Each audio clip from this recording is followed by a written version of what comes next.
Just some minor housekeeping there. I think that rather than 18,000, it should have read 18 million. Okay. I know it's not minor, but.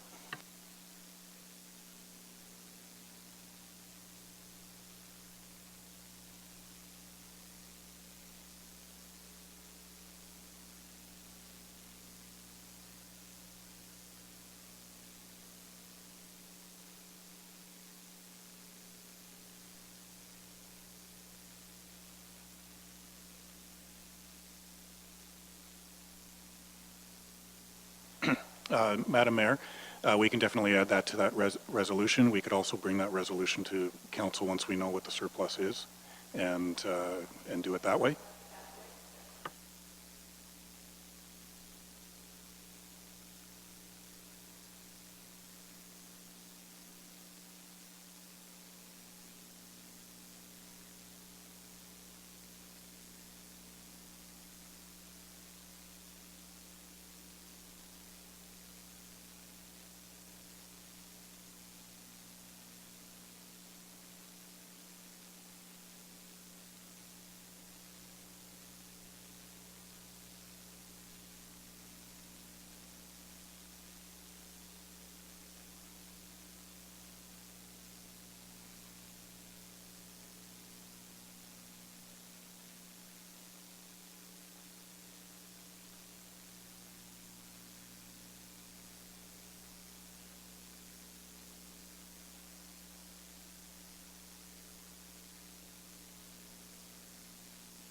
Thank you, Madam Mayor. So before you, we have the second of four budgets. This is the proposed capital plan, which goes from 2019 to 2028. One thing to note, we are approving the projects for 2019. However, the projects from 2020 to 2028 is what we call a capital forecast. It's basically a plan that we put in place for the next 10 years. It by no means enables, or it doesn't mean that if we have a specific project for 2021 that we're held to it today. It's just a 10-year capital plan. However, the 2019 projects, which we require council approval to move forward with projects, those are the ones that we are formally approving today. The presentation before you, if you turn to page 2-1, I just want to explain a little bit how we have the columns set up. So for example, on page 2-1, we have, and we're doing it a little bit different this year, where we're trying to put everything on one, the funding and the expenses on one page for ease of conversation. The first column is the life-to-date budget. So basically there are some capital projects where we have multi-year costs to them. So the previous costs would be, previous year's costs would be in that column if it's applicable.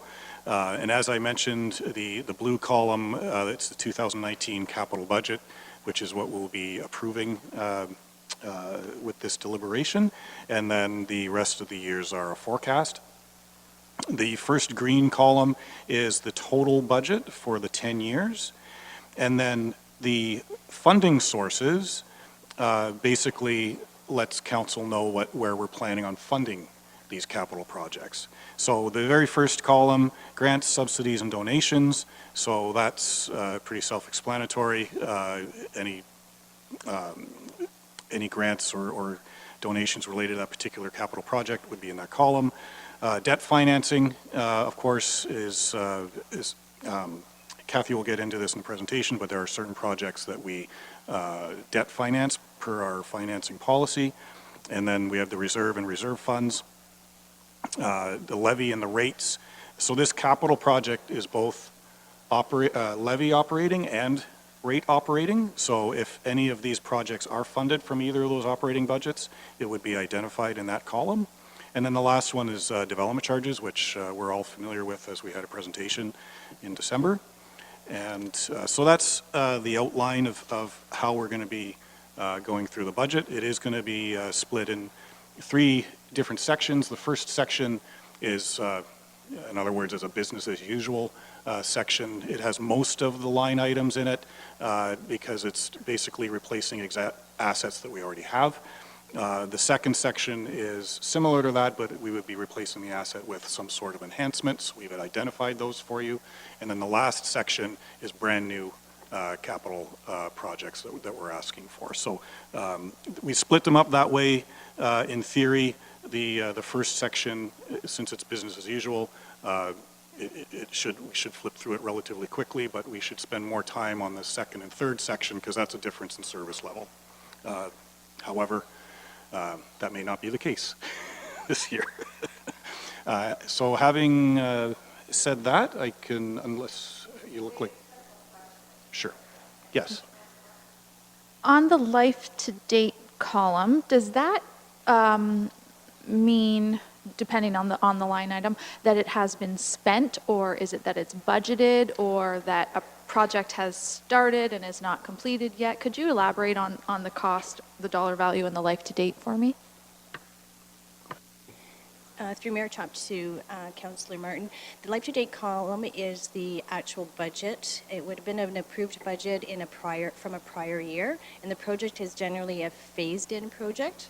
We have many more life-to-date budgets for our prior year's capital plans that the projects are active and ongoing.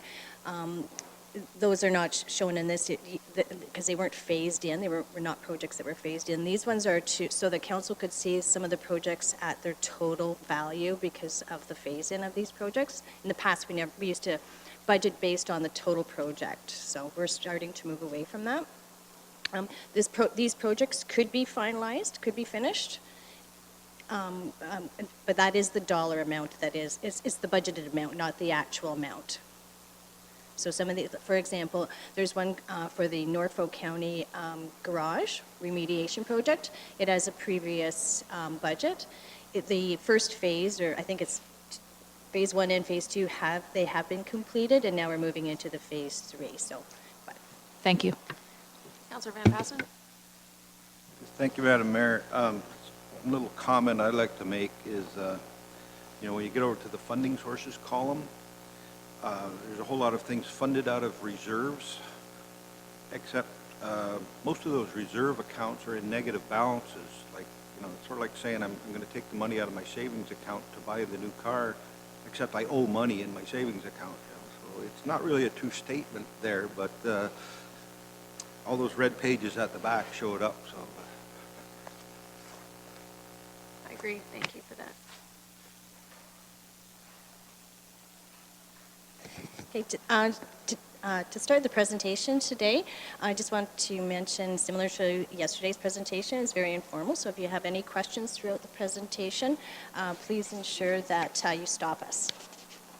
So the first slide is just, again, the reminder of the calendar, and James has already mentioned that, so we'll move on.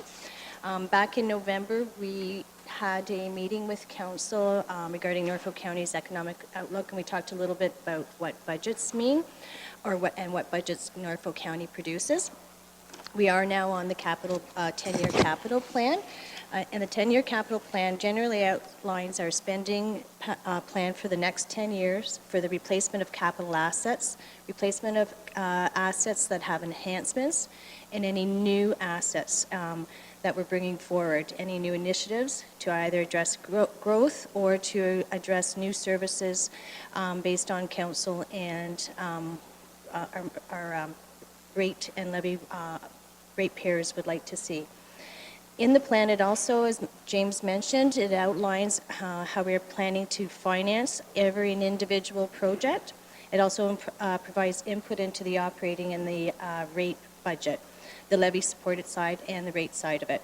I mentioned it yesterday that some items are, especially if they're new, we may not have an available source of funding, and they're minor amounts, and so what we'll do, we'll fund them from the levy and the rate tax budgets. Just on this note, the capital plan is when you're looking at it, it's at a point in time. It's continually moving. There's different items that always affect the capital plan. As asset management plans are updated and completed, assessment studies are completed. We're currently working on a development charge study, and if there's any availability of new provincial or federal funding, and also our financing policies. We do have a financing policy which we are looking at updating. We are also in the process of developing a reserve and reserve fund policy, and also a debt fund policy that council will be brought before council in the very near future. We also just wanted to point out that for the hub that's been in discussion, the development costs at this point in time have been included in the budget, and there's other major capital costs for other recreational facilities at this time. Until there's more information and more definite information regarding the amounts, the project, we'll have to bring that back to council at that time. Also in this plan, there is a proposal for a Port Dover and wastewater treatment plant upgrades. That is also not included at this time. If staff felt it was necessary to take these projects back and determine the need and the actual scope of the projects, again, this will be brought forward in the near future. And just as a note, just so that you know, we have included the Lake Erie Supply project, which amounts to about 39.6 million. So basically, as any budgets that we work on throughout Norfolk County, most staff, or many staff from every division and department provide input, and staff have worked and reviewed their capital plans and put in a request for their replacement of assets, with any assets with enhancements or any new initiatives. And once that's completed, SLT reviews with staff based on a capital ranking criteria that they have and they review each project for 2019 in detail and determine if the project can be started, if there's an impact of delaying the project. For example, there may be a health and safety reason if they were to delay the project. So the projects are definitely ranked, and at that point in time, SLT may defer the projects, remove the projects, and they'll also look at if there's been some condition assessments completed.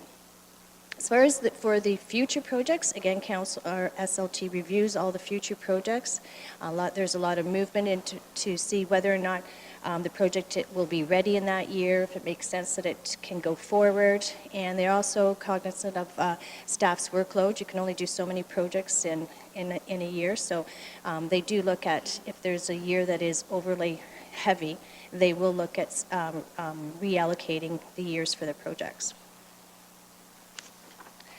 The other area that the capital plan, it focuses on our requirements for PSAB requirements, which actually we're focusing on the replacement of capital assets. Norfolk County has, I can't remember the amount, but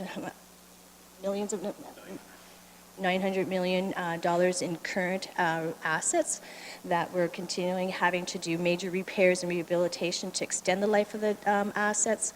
So there is a lot of focus on replacement of capital assets, and staff do a lot of work on reviewing the condition of the asset and whether or not they can move the asset, the replacement, or the repair to future years. We also look at new tangible capital assets for growth or expanded services. And just like to make sure everyone knows, any major repairs to any of our assets are not included in the capital plan. Those dollars are included in your levy and rate-supported operating budgets. Another practice that we generally do when you're reviewing this plan is that the project generally is presented in total in the year that we plan to initiate the project. So for example, if it's a purchase of an ambulance, it'll be, and we're purchasing it in 2019, it'll show up in 2019. The only exception are for our larger infrastructure projects. We've moved towards budgeting and planning for engineering in 1 year and the construction portion in either the following year, 2 or 3. So the actual document, James has already talked about a little bit. The document is broken down into 4 sections, which includes the replacement of capital assets. You'll see later on in the slides, and when you're reviewing your document, that's the largest portion of the capital plan. So it's the replacement of our existing tangible capital assets and any major repairs to extend the life of the assets. And again, we talked about replacements with enhancements. That's a separate section. And our new initiatives, they're also included in a separate section for your review. Norfolk County Public Libraries, we have that as a separate section for council's review also. One item that I'd like to mention is under the first category, replacement of capital assets. You'll notice when you're going through the plan, you'll see a lot of words program, and you'll see a lot of projects with the same name. That is because they are annual programs that staff have established, and a program replacement. You'll see that, for example, would be roof replacements. You'll see every year if they'll have identified for the current year what roofs will be replaced, and future years may just be a dollar amount as a placeholder until it's determined which roofs would need replacing in that year when we come to the year 2020 or 2021. Okay, so on our capital financing side, we do have a capital financing policy, and the plan has been developed based on that policy. So replacement of capital assets are funded from reserves and reserve funds if a current reserve or reserve fund has been established. If there's no reserve or reserve fund established, we generally fund it from levy or rates.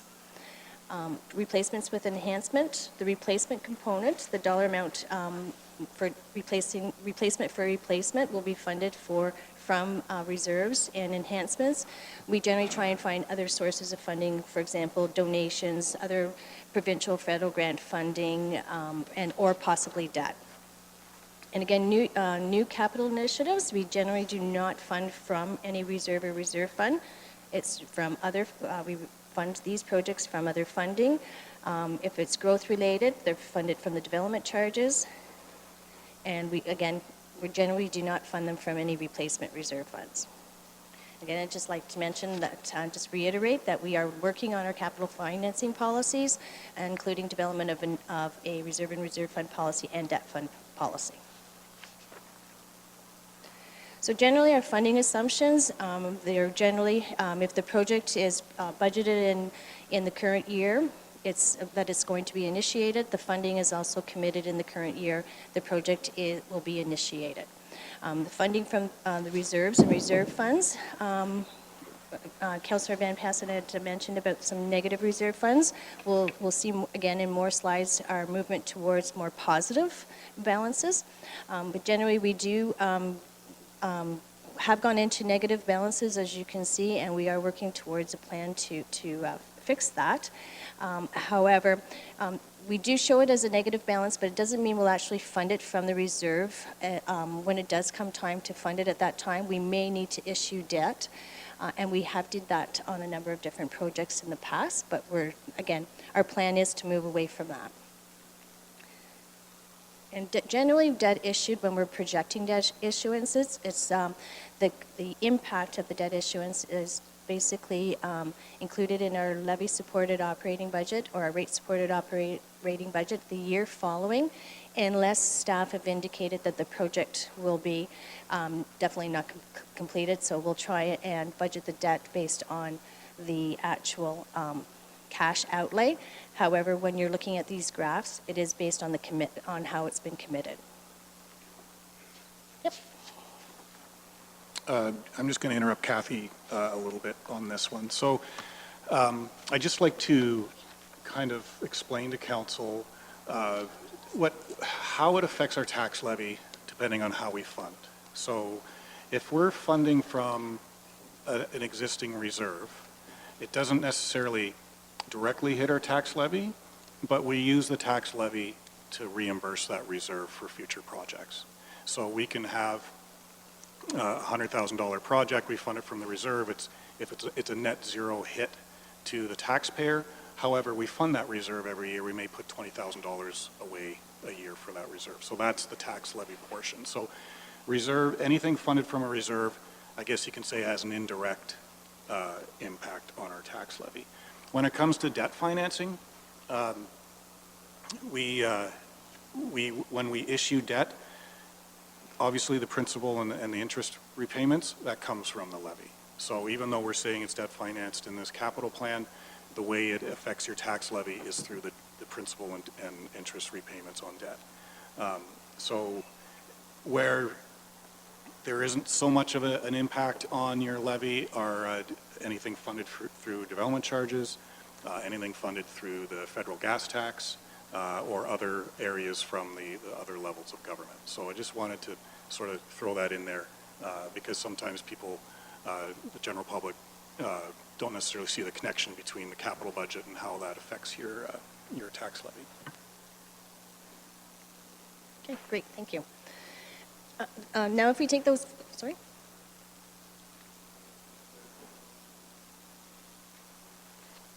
Counselor Van Bassen. Thank you. Now that we've got that explanation, I have one more question about it.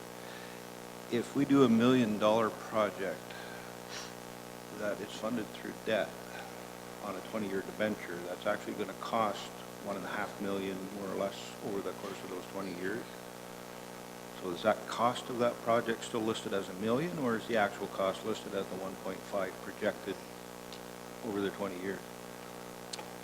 Through the mayor to, excuse me, Councillor Van Passen. So the value of the asset is in this capital plan.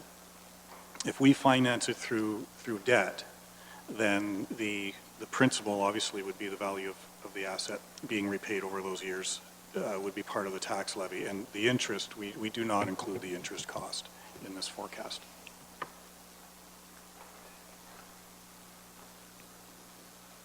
Okay, if we move to the next slide, we've been talking a lot about the 4 categories that we've been dealing with, and that's included in your plan. If you look at this graph, you'll see based on the olive green area, the large area represents 75%, which is the replacement of capital assets. That's over the 10-year period. It represents approximately $351 million. Again, with replacements, but if you include the enhancements, there's an additional 6% for $28 million, for a total of just replacing capital assets over the 10-year plan of $379 million. New initiatives that you will be reviewing individually, the new capital initiatives represent 18%, or $81.9 million, and Norfolk County libraries are approximately $5.1 million. And you'll notice over in the table in the right-hand column of the graph, the proposed 2019 over the 2018 capital budget is approximately $65.6 million more than it was what's presented last year. A few of those items are, for example, I mentioned the Norfolk County garage remediation project. That's been added. There's been $12 million for additional asphalting of our roads. And I believe there was, we also have $8 million in for the Waterford wastewater treatment plant, phase 2 of that project. So those items are actually, there's more detail on that and on page 7 of the report. Now, if we look at how the capital plan is being paid for by the major categories of funding, the tax-supported capital budgets totals, again, it's the dark or the olive color section. You'll see that's the largest portion again, is $315 million. Bless you. The rate-supported capital projects are the next largest area for $101 million, and growth-related projects, $49.5 million. And this means, as James had just mentioned, the tax-supported capital projects, a lot of those projects are going to be funded from reserves and reserve funds, which is or debt, but they are indirectly funded from, when we were funding the reserve funds, we are funding the capital projects also through the tax and rate-supported budgets. The next slide is how the sources of financing, and again you have the olive green color. That's the largest portion. Again, the reserves and reserve funds we're from the capital plan. $298.7 million will be funded from reserve and reserve funds. The next largest area it will be from debt financing, $92.7 million. And levy and rates will be, over the 10 years, we're proposing 12.9 million. The majority of that is on the levy side. I believe it's 12.7 million will be pulled from the levy operating budgets, and only 0.2 overall in the next 10 years for the rate-supported side of the budget. And almost $12 million will be funded, we're proposing to be funded from external sources or grants. So again, that'll be donations or federal, provincial funding, and that can definitely change. As I mentioned, this plan changes. The projects that we do change, and also the funding side of it changes as more information is received. So again, if we receive more federal, provincial funding, this changes this chart, most definitely. The next slide provides an overview of the status of the reserves and the reserve funds over the next 10 years that we mentioned that we would be looking at. And this is at a point in time. It is based on when the project is budgeted, so the funding is also based on when the project will be budgeted. If we were to actually look at the actual cash outlay, these and the reserve funds, this whole graph which shifts to the right, this is definitely at a point in time, and so when we do our final year end for 2018, I suspect it'll look different than the 18 until we know what our cash outlay will be for all the for the projects. It will be different, but it's just at a point in time. So you can see the olive green again is the levy. That is definitely the negative balances that you see. And you can see over the next 10 years, based on the report that we provided to Council in 2017, we did a comprehensive review of the reserves and reserve funds. There were many recommendations in that report that Council approved in order to bring our reserves and reserve funds based, again, at that time and point, to bring our reserves over the next 10 years into a positive balance. So you can see that in 2028, we're proposing that will be happen. That may happen sooner or later. Again, it'll depend on the cash outflow and how the capital projects are progress and when they're completed. The rate supported capital reserves, again, they're in a positive balance all along the year. This does include, we just finished the rate-supported budget. It does include an additional $200,000 contribution to the wastewater reserve, and that's why we're still in a positive balance. Again, when we bring forward a reserve and reserve fund policy for council, what we're looking at establishing some minimum and maximum target levels so that we have so that they're monitored more, and we know how that'll be the basis for what we need as a contribution. The obligatory reserves, you'll also see that they're positive right now, but they're in a negative balance. The obligatory reserves include the gas tax funding, or OSIF funding, Ontario Community Infrastructure funding. They are definitely in a positive balance. Why these are showing in a negative balance, it relates to the development charges. Development charges many times are in a negative balance because we're constructing major infrastructure for future growth, but we haven't collected the contributions from the developers at this time. So as the developer contributions are collected, they're applied against the development charges.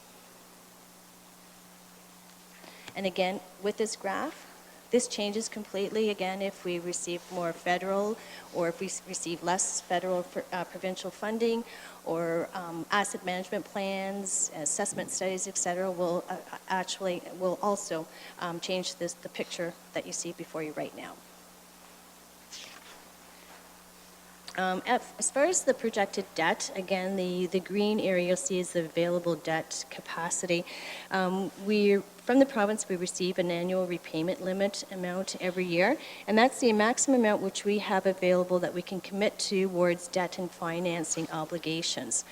So the pink area and the green area and the red area, which is the debt repaid from the tax levy, the water wastewater rates, and the development charges. This is debt that has been issued at this point in time. The space in between that and the annual repayment limit is the amount that we still have available to issue debt. we'd have to be very cautious to issue that much debt because, as we mentioned a number of times throughout this presentation, as we issue debt, it'll definitely impact the tax rates and the water and sewer rates. Councilor Martin. Would you be able to give more concrete numbers on what the maximum debt allowed to be issued is and where we're at now, a concrete number to those? I believe it's around 23, it'll be 23 million, our annual debt repayment limit. And that equates, if you were to look at a 20-year debenture issue, we could issue up to $281 million in debt before we reach that limit. Again, we caution you, we don't want to do that.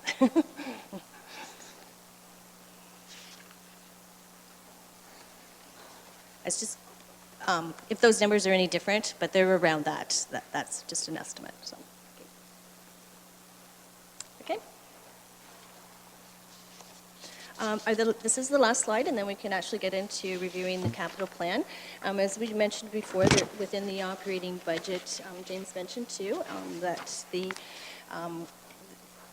reserves and reserve funds do impact the levy and the rate-supported budget. And again, we've already looked at the wastewater, and within this capital plan, $200,000 has been included in the wastewater capital side to increase that contribution.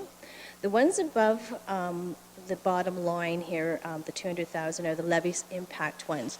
And I'll quickly go over them. The road construction, the increase of $483,300 is based on the approved recommendation from the report I had previously mentioned. It used to be an annual 2% increase in the contribution. That report approved an annual contribution of 7%. The capital fleet equipment pool is based on a 2%, but one of the recommendations is to, in the future, to review the actual inventory of fleet equipment and review the amortization costs and ensure our reserve is matching the amount that needs to be funded. We will be doing that review. The one we did do a review on was the fire vehicle and equipment reserve and the EMS vehicle and equipment reserve. These amounts will bring it's not 100%, but it will bring the amount up based on the recommendation in the report to fund the reserve based on the amortization requirements. The office automation is based on a 2%, and general building reserve also 2%. And again, these ones in the future will be reviewed. And the general capital replacement reserve was a result of the report again to contribute $250,000 annually for the next 5 years. For a total of, in your levy supported operating budget, you'll see a request for an increase in the contribution of just over $1.3 million in order to fund our capital requirements. If I can just add to Kathy's statement. If council recalls with the orientation day, I had a slide up and I called it an infrastructure gap. And basically I had an outline of what our annual amortization is for our existing assets. And I outlined what we're putting away to replace those assets. And there was a significant gap there. It was about $7 million. So we can't fix that in one budget. However, with last year's budget, we did increase our reserve contributions, which has helped it tremendously. And this year, with this slide, we're basically asking for a little bit more in order to shrink that gap. Now, to pay attention to the fire vehicle and the EMS vehicle contributions, prior to the reserve report, we were putting just a fixed amount away every year. We weren't basing it on anything. But now we're basing it on amortization. So with those two reserves, we have closed, specifically just those two reserves, we've closed that infrastructure gap, if you want to break it down. So fire and EMS, we're good to go if this gets approved in a week and a half. However, we have 35 other reserves that we need to, some are in the negatives, some are in the positives that we need to work on. So that's just a very small example of where we're going with trying to squeeze that gap down from the annual amortization versus what we're putting away each year.